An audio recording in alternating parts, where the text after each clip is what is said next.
A couple reminders as we get into talking about points of inflection. First of all, points of inflection happen when the second derivative, f double prime, is either undefined or equals 0. Well, again, let's see.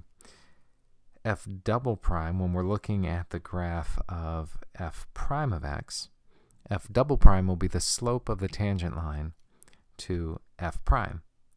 And that means we will have the second derivative equals 0 anytime we have a horizontal tangent line on this graph. That means there are 3 places that we're focusing on this graph.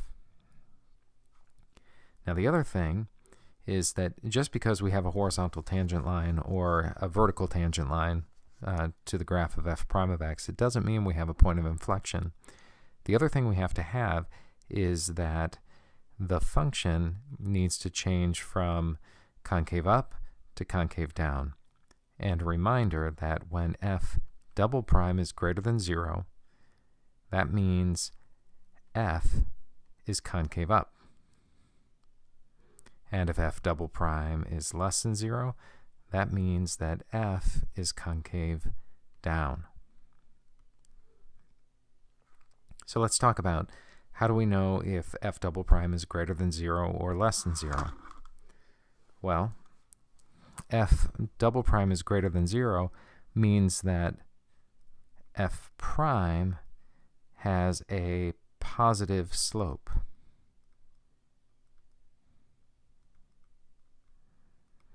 And f double prime being less than 0 is shown by f prime having a negative slope.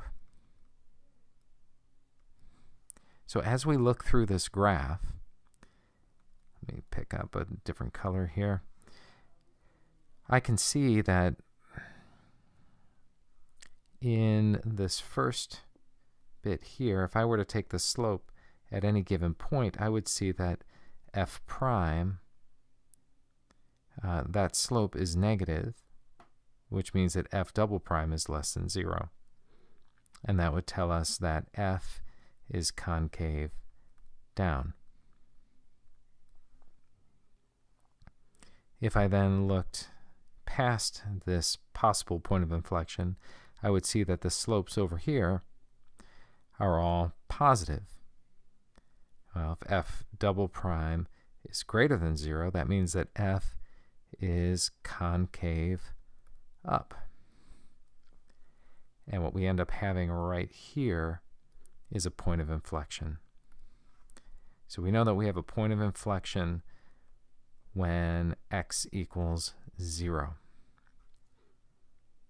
Moving on, if I move past the place where x equals 2, I can see these slopes are all negative. So f double prime is less than 0, means f is concave down.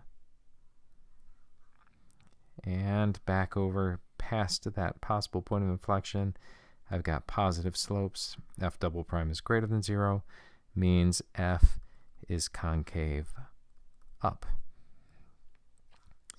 That tells me at this point here we went from concave up to concave down. That's also a point of inflection, happens when x equals 2. And another point of inflection right there, changing from concave down to concave up by looking at the second derivative being negative, going to the second derivative being positive. That tells us that 4, the x value of 4, represents the place where a point of inflection would happen. Another thing to notice, points of inflection happen at maximums and minimums of the first derivative.